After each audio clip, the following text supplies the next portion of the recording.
Hi friends, welcome back to Aafiyat cooking channel. Chicken kachchi biryani ఎలా తయారు చేయాలో చూద్దాం. ముందుగా 1 kg చికెన్ తీసుకొని వీడియోలో చూపిస్తున్న విధంగా ఇంగ్రీడియంట్స్ వేసుకొని మ్యాగ్నెట్ చేసుకొని 2 hours రెస్ట్ ఇవ్వాలి. మ్యాగ్నెట్ చేసుకున్న తర్వాత బాండీలో ఆయిల్ ఘీ 2 వేసుకొని ఒకటి తర్వాత ఒకటి వేసి ఫ్రై చేసుకోవాలి.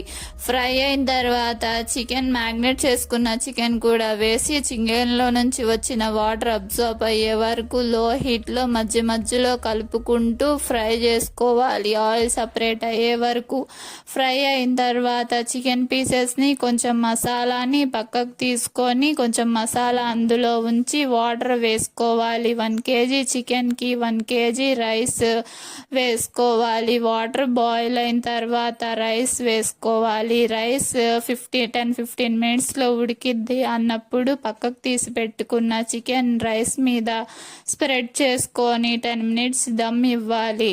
Emmy chicken kachchi biryani ready. Please subscribe to Aafiyat cooking channel.